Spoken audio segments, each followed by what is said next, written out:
Hello बच्चों, एक बार फिर से स्वागत है राजकिरण वर्मा के यूट्यूब चैनल मिशन हिंदी में।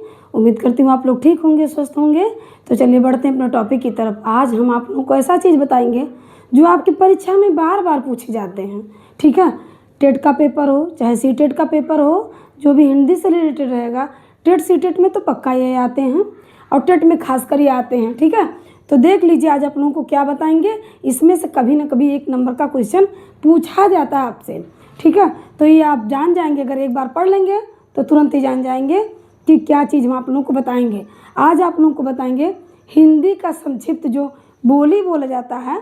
ठीक है, हिंदी का जो बोली बोला जाता है और क्षेत्र, प्रमुख बोली और उनका क्षेत्र आप लोगों को हम बताएंगे। ठीक है, हिंदी की प्रमुख बोलियों एवं उनका क्षेत्र जो होता है उसका संक्षिप्त परिचय आप लोगों को बताएंगे।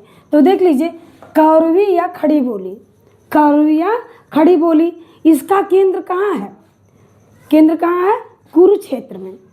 प्रमुख जो क्षेत्र है कुरुक्षेत्र है, कौरवी या खड़ी बोली। ठीक है, यहाँ देख लीजिए केंद्र क्या माना गया है इसको?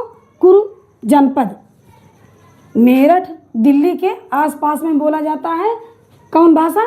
खड़ी बोली या कौरवी। इसी तरह देख लीजिए ब्रज भाषा, ब्रज भाषा, अवधी भाषा, मैथिली, ये सब हमारे एग्जाम में पूछे जाते हैं। देख लीजिए ब्रज भाषा का केंद्र क्या है हमारा? मथुरा। ब्रज भाषा का जो केंद्र है हमारा कहाँ है? मथुरा है। ठीक है, और मथुरा में मथुरा के आसपास बोले जाते हैं, आगरा में बोले जाते हैं, जो आसपास के जगह हैं वहाँ पे बोले जाते हैं ब्रज भाषा। ठीक है, और उसके रचनाकार कौन है? भक्तकालीन कवि जो हैं सूरदास जी, ये प्रमुख कवियों में से हैं।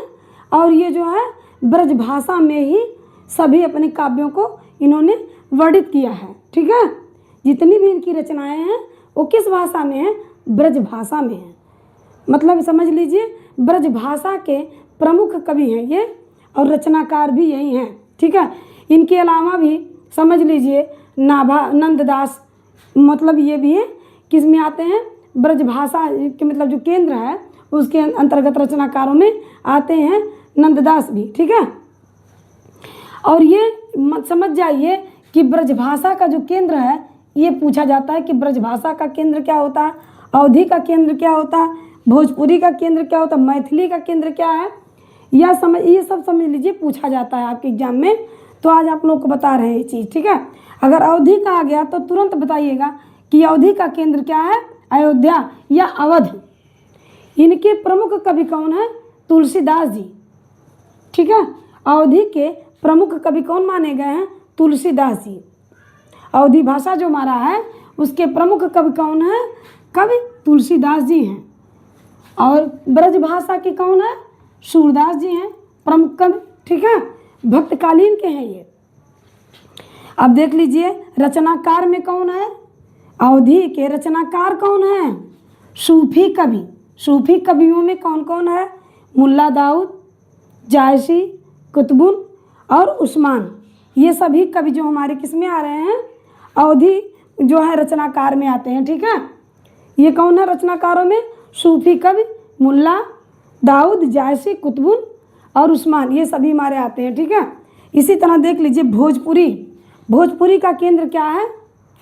क्या है हमारा? बिहार है। भोजपुरी का केंद्र क्या है? भोजपुरी जो होता है बिहार है। केंद्र क्या है? बिहार है। रचनाकार कौन है? भिखारी ठाकुर। ठीक है, भिखारी ठाकुर जो है भोजपुरी के रचनाकार हैं। भोजपुरी का केंद्र कहाँ माना गया है? बिहार को माना गया है। बिहार में जो है भोजपुरी बोला जाता है और बिहार के आसपास के जितने भी क्षेत्र होते हैं वहाँ पे भोजपुरी का बोला जाता है अधिकतर। समझ लीजिए मैथिली का केंद्र कहाँ है? मिथिला। मैथिली का केंद्र कहाँ है हमारा? मिथिला। रचनाकार कौन है? विद्यापति। मैथिली का केंद्र कहाँ है बताइए? मैथिली का केंद्र कहाँ? मिथिला में है। रचनाकार कौन है? विद्यापति हैं। ठीक है, तो इसी तरह देख लीजिए हमने आप लोगों को बताया हिंदी की प्रमुख बोलियों और रचना मतलब जो उनका संक्षिप्त क्षेत्र है उसके बारे में हमने आप लोगों को जानकारी दी। एक बार फिर से आपको रिपीट करवा दे रहे हैं। कौरवी या खड़ी बोली का केंद्र कहाँ है? कुरुक्षेत्र। कुरुक्षेत्र के आसपास जो है, मेरठ दिल्ली के आसपास जो भी है, वहाँ कौन सा भाषा बोली जाता है? खड़ी बोली, कौरवी या खड़ी बोली। अब तो खड़ी बोली बोली जाती है, ठीक है। तो उसका केंद्र क्या है? कुरुक्षेत्र है। ब्रज भाषा का केंद्र कहाँ है? मथुरा है।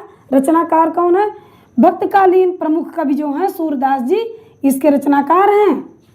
ब्रजभाषा के, अवधी भाषा के का केंद्र कहाँ है? प्रमुख केंद्र कहाँ है? समझ लीजिए, अयोध्या है, अवध जिसको कहा जाता है। प्रमुख कवि कौन है? तुलसीदास जी। रचनाकार सूफी कवि मुल्ला दाऊद जायसी, कुतुबुल उस्मान। इसी तरह देख लीजिए, भोजपुरी का केंद्र कहाँ है? भोजपुरी का केंद्र बिहार है, ठीक। रचनाकार बिहारी ठाकुर। ये क्या है? मैथिली। मैथिली का केंद्र क्या होता है? मिथिला है, मिथिला। रचनाकार कौन है? विद्यापति, ठीक है। तो इस तरह से हमने आप लोगों को बताया है कि ये हिंदी की प्रमुख कवियों के मतलब जो कवि हैं हमारे, और केंद्र और उनका क्षेत्र क्या है, इस तरह से हम आप लोगों को बताया। तो उम्मीद करती हूँ मेरा वीडियो आप लोगों को अच्छा लगा होगा। अच्छा लगा तो मेरे वीडियो को लाइक कर दीजिए, चैनल को सब्सक्राइब कर दीजिए।